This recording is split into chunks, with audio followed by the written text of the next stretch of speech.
नमस्कार दोस्तों, उदित क्लास में आपका स्वागत है। तो दोस्तों, डेली करंट अफेयर्स की क्लास को शुरू करते हैं। इससे पहले आपने चैनल को सब्सक्राइब नहीं किया है तो चैनल को सब्सक्राइब जरूर कर ले, ठीक है दोस्तों। तो आज का मोटिवेशनल कोड है, रख हौसला वो मंजर भी आएगा, प्यासे के पास चल के समंदर भी आएगा। ठीक है दोस्तों, थक कर न बैठ ए मंजिल के मुसाफिर, मंजिल भी मिलेगी और मिलने का मज़ा भी आएगा। ठीक है दोस्तों, तो लगातार मेहनत जारी रखिए, एक दिन सफलता आपको निश्चित मिलेगी। ठीक है, तो दोस्तों आज की क्लास का पहला क्वेश्चन करते हैं। हाल ही में आसियान ने किस देश को सैद्धांतिक रूप से अपना 11वां सदस्य के रूप में स्वीकार करने पर सहमति व्यक्त की है? ठीक है, आसियान ने किस देश को सैद्धांतिक रूप से अपना 11वां सदस्य के रूप में स्वीकार करने की सहमति व्यक्त की है? ठीक है, तो आसियान के बारे में जानते हैं दोस्तों।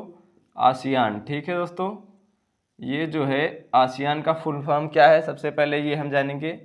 एसोसिएशन, एसोसिएशन, ठीक है दोस्तों, एसोसिएशन ऑफ, एस से होता है साउथ, ई से होता है east, east Asian, Asian nation. ठीक है दोस्तों, ये होता है इसका फुल फॉर्म एसोसिएशन का।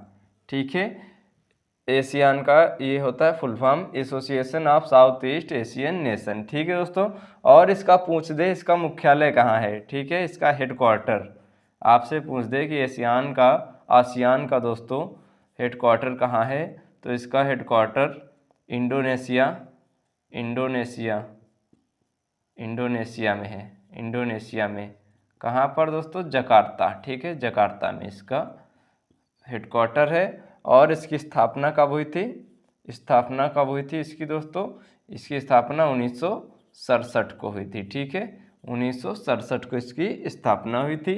ठीक है, अभी तक दोस्तों आसियान में जो है, आसियान में 10 देश शामिल हैं। ठीक है, 10 देश शामिल हैं। ठीक है, 10 देश शामिल हैं। ठीक है, तो इसने क्या किया है? इसने ये किया है कि सैद्धांतिक रूप से अपना 11वां सदस्य के रूप में स्वीकार करने की सहमति व्यक्त कर दी है। कौन सा देश है जिसको अपना ये 11वां सदस्य बनाएगा? हालांकि अभी इसमें 5 से 8 साल लग जाएंगे। ठीक है दोस्तों, तो लेकिन इसने घोषणा कर दी है। ठीक है, तिमोर लेस्ते ये एक देश है, इसको अपना 11वां सदस्य ये बनाएगा आसियान। ठीक है, तिमोर लेस्ते, इसकी राजधानी पूछ ले आपसे क्या है? इसकी राजधानी है दिल्ली। ठीक है, दिल्ली नहीं दोस्तों, दिल्ली, दिल्ली इसकी राजधानी है तिमोर लेस्ते। तो यह आसियान का 11वां सदस्य बन जाएगा। ठीक है दोस्तों, इसमें 5-6 साल लग जाएंगे इसको बनने में। ठीक है दोस्तों, चलिए नेक्स्ट क्वेश्चन कर लेते हैं।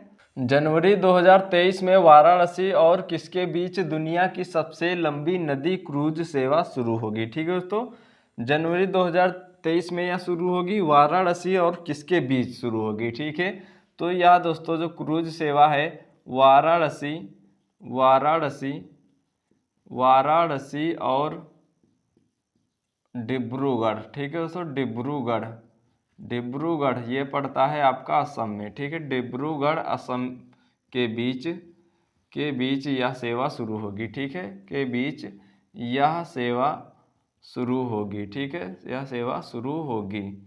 ठीक है दोस्तों, डिब्रूगढ़ के बीच वाराणसी से डिब्रूगढ़ के बीच यह सेवा शुरू होगी। सबसे लंबी नदी क्रूज सेवा है। ठीक है, ये आपका जो क्रूज है ये सबसे लंबी नदी सेवा शुरू करेगा।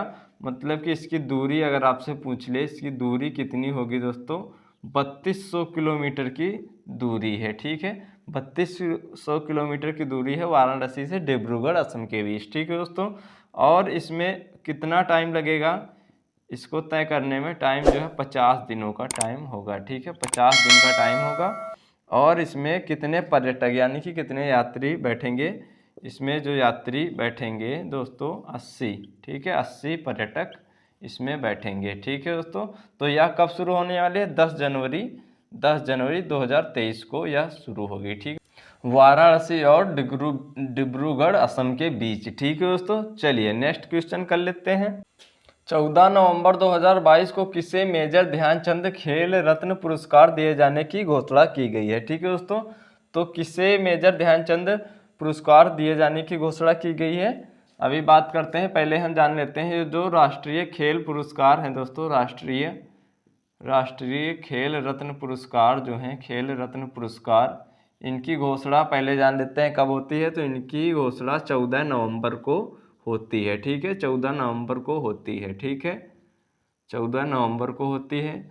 और इस साल जो 2022 का जो अभी मिलेगा वो 2022 का दोस्तों मेजर ध्यानचंद पुरस्कार है। मेजर ध्यानचंद पुरस्कार है जो 30 नवंबर को वितरण 30 नवंबर को वितरण किया जाएगा, ठीक है, वितरण किया जाएगा, ठीक है दोस्तों, किया जाएगा। और किसके द्वारा? राष्ट्रपति द्रौपदी मुर्मू के द्वारा, ठीक है दोस्तों, द्रौपदी मुर्मू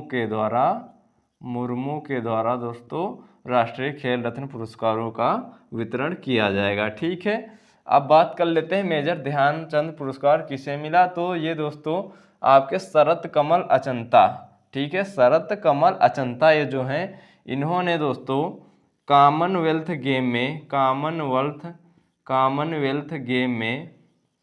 गेम्स में सबसे ज़्यादा मेडल जीते थे, सबसे ज़्यादा मेडल जीते, ठीक है, मेडल जीते।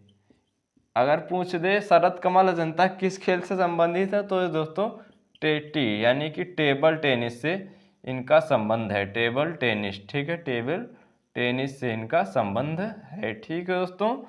तो इन्हें मेजर ध्यानचंद खेल रत्न पुरस्कार मिला, ठीक है। और अगर हम पूछ ले इस पुरस्कार की इनामी राशि कितनी है, मेजर ध्यानचंद पुरस्कार की इनामी राशि कितनी है, ठीक है, तो इसकी इनामी राशि 25 लाख रुपए है, ठीक है दोस्तों, 25 लाख रुपए होती है इस पुरस्कार की इनामी राशि, ठीक है।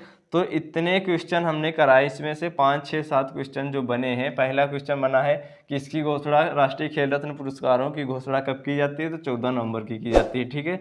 2022 में इसका वितरण 30 नवंबर को राष्ट्रपति द्रौपदी मुर्मू के द्वारा किया जाएगा, ठीक है। और पूछ दे मेजर ध्यानचंद पुरस्कार किसे मिला, शरत कमल अचंता को, ठीक है। इन्होंने किस खेल से संबंधित है, टीटी यानी कि टेबल टेनिस से इनका संबंध है। कॉमनवेल्थ गेम में सबसे ज़्यादा मेडल इन्होंने जीते थे। इस पुरस्कार की राशि आपसे पूछ दे तो 25 लाख रुपए इसकी इनामी राशि होती है, ठीक है दोस्तों। चलिए नेक्स्ट क्वेश्चन कर लेते हैं।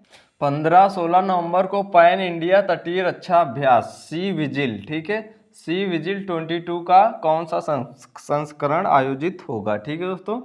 तो कब होगा, 15 से 16 नवंबर के बीच ये होगा पैन इंडिया तटीय रक्षा अभ्यास सी विजिल, ठीक है। सी विजिल ये क्या है दोस्तों, इसके बारे में जानते हैं। सी विजिल का जो अर्थ होता है, ठीक है दोस्तों, क्या होता है, समुद्र पर नज़र रखना, ठीक है, इसका यह अर्थ होता है, समुद्र पर नज़र रखना इसका अर्थ होता है, ठीक है दोस्तों। तो इसका ये पहली बात तो ये कहाँ पे आयोजित होगा, ठीक है, जो भारत की संपूर्ण, ठीक है, संपूर्ण तटीय रेखा जो है, तटीय रेखा यानी कि तटीय सीमा बोल सकते हैं, ठीक है, जो 7516 किलोमीटर की है, ठीक है, वो उस पर आयोजित होगा। ये संपूर्ण तटीय रेखा पर आयोजित होगा, ठीक है, उस पर यह आयोजित होगा, ठीक है दोस्तों, आयोजित होगा, संपूर्ण तटरेखा में इसका आयोजन किया जाएगा, ठीक है। तो यह कौन सा संस्करण होगा, इसका यह तीसरा संस्करण है, ठीक है दोस्तों। कौन सा संस्करण है, तीसरा संस्करण है। या दोस्तों सी विजिल का अर्थ होता है समुद्र पर नजर रखना। भारत की संपूर्ण तटीय रेखा यानी कि संपूर्ण तटीय रेखा जो 7516 किलोमीटर की है उस पर ये आयोजित किया जाएगा, ठीक है दोस्तों। चलिए नेक्स्ट क्वेश्चन कर लेते हैं। 11 से 18 नवंबर 2022 तक कहां पर IBSA नेत्रहीन पुरस्कार महिला एशियाई ओशिनिया चैंपियनशिप 2022 का आयोजन किया जा रहा है, ठीक है। तो महिला नेत्रहीन एशियाई ओशिनिया चैंपियनशिप 2022 का आयोजन कहाँ पर किया जा रहा है, या दोस्तों 11 से 18 नवंबर के बीच किया जाएगा, ठीक है। कहाँ पर किया जा रहा है, कोच्चि, ठीक है, कोच्चि केरल में यह किया जा रहा है इसका आयोजन, ठीक है, कोच्चि केरल में इसका आयोजन किया जा रहा है। अगर पूछे तो शुभारंभ किसके द्वारा किया गया, ठीक है, शुभारंभ इसका किसके द्वारा किया गया, ठीक है, किसके द्वारा किया गया, अगर आपसे पूछे आरिफ मोहम्मद खान, ठीक है, आरिफ मोहम्मद खान। ये कौन है दोस्तों? ये केरल के राज्यपाल हैं, ठीक है, केरल के राज्यपाल। इनके द्वारा इसका उद्घाटन किया गया, ठीक है। इनके द्वारा महिला एशियाई ओशनिया चैंपियनशिप 2022 का उद्घाटन किया गया, ठीक है। कहाँ पर? कोच्चि, केरल में, ठीक है दोस्तों। चलिए नेक्स्ट क्वेश्चन कर लेते हैं। हाल ही में किसे प्रसार भारती का मुख्य कार्यकारी अधिकारी CEO नियुक्त किया गया है, ठीक है दोस्तों। तो प्रसार भारती का मुख्य कार्यकारी अधिकारी किसे नियुक्त किया गया है? तो पहले बात करें प्रसार भारती की स्थापना, ठीक है। प्रसार भारती की स्थापना कब हुई थी, ठीक है। प्रसार भारती की स्थापना दोस्तों, स्थापना जो 1997 के अधिनियम से हुई थी, ठीक है। 1997 के अधिनियम से इसकी स्थापना हुई थी, ठीक है दोस्तों, इसकी स्थापना हुई थी। और इसे प्रसार भारती का मुख्य कार्यकारी अधिकारी अभी किसे नियुक्त किया गया है? तो गौरव द्विवेदी, ठीक है दोस्तों। गौरव द्विवेदी को अभी प्रसार भारती का मुख्य कार्यकारी यानी कि CEO नियुक्त किया गया है, ठीक है। इनका कार्यकाल कितने वर्षों का होगा अगर पूछे आपसे? इनका कार्यकाल जो है 5 वर्षों का होने वाला है, ठीक है दोस्तों। 5 वर्षों का इनका कार्यकाल होने वाला है, ठीक है। गौरव द्विवेदी को भी नियुक्त किया गया है प्रसार भारती का CEO, ठीक है। चलिए नेक्स्ट क्वेश्चन कर लेते हैं। प्रतिवर्ष विश्व मधुमेह दिवस कब मनाया जाता है, ठीक है दोस्तों। प्रतिवर्ष विश्व मधुमेह दिवस कब मनाया जाता है? तो यह 14 नवंबर को मनाया जाता है, ठीक है दोस्तों। और इसकी शुरुआत कब हुई थी? इसकी जो शुरुआत पूछ ले, विश्व मधुमेह दिवस की शुरुआत कब हुई थी दोस्तों? 1991 में, ठीक है। 1991 1991 में इसकी शुरुआत हुई थी, ठीक है। तो प्रतिवर्ष विश्व मधुमेह दिवस 14 नवंबर को मनाया जाता है, ठीक है दोस्तों। चलिए अगला क्वेश्चन कर लेते हैं। हाल ही में किस राज्य सरकार ने कावेरी दक्षिण वन्यजीव अभयारण्य को राज्य का 17वां वन्यजीव अभयारण्य अधिसूचित किया है, ठीक है दोस्तों। तो किस राज्य सरकार ने कावेरी दक्षिण वन्यजीव अभयारण्य को उस राज्य का 17वां वन्यजीव अभयारण्य अधिसूचित किया है, ठीक है दोस्तों। तो तमिलनाडु सरकार ने कावेरी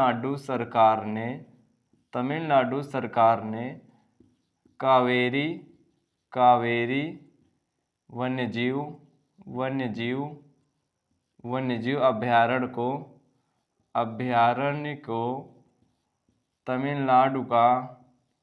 तमिलनाडु का 17वां वन्यजीव अभयारण्य अधिसूचित किया है, ठीक है दोस्तों। अधिसूचित किया है, ठीक है। तो कहाँ का है? तमिलनाडु का 17वां वन्यजीव अभयारण्य है कावेरी दक्षिण वन्यजीव अभयारण्य, ठीक है दोस्तों।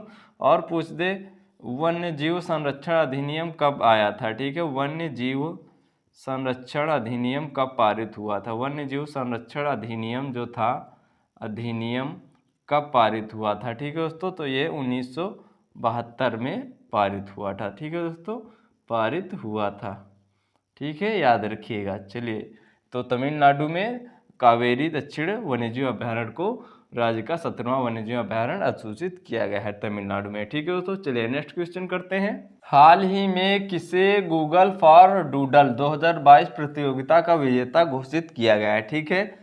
ये दोस्तों गूगल फॉर डूडल क्या होता है इसके बारे में हम जानेंगे। जो डूडल होता है दोस्तों, डूडल, आप लोग कभी जब रोज़ अपना गूगल खोलते हैं तो वहाँ पे गूगल पे कभी कभी रोज़ नया देखने को लोगो टाइप का मिल जाता है, ठीक है। तो वही होता है डूडल, ठीक है।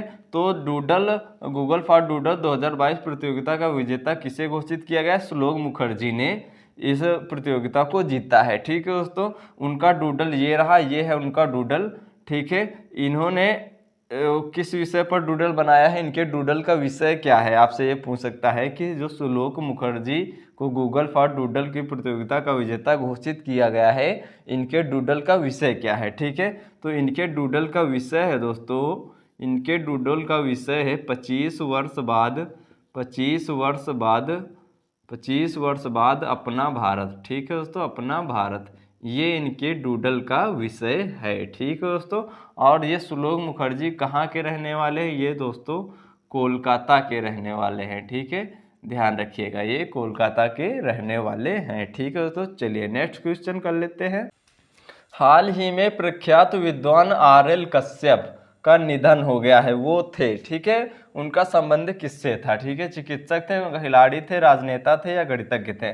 तो जो आपके आर.एल. कश्यप है, इनका दोस्तों निधन हो गया है। ये महान गणितज्ञ थे, ठीक है दोस्तों, ये महान गणितज्ञ थे। ठीक है, इनकी एक विशेषता है, इन्होंने दोस्तों इन्होंने चार वेदों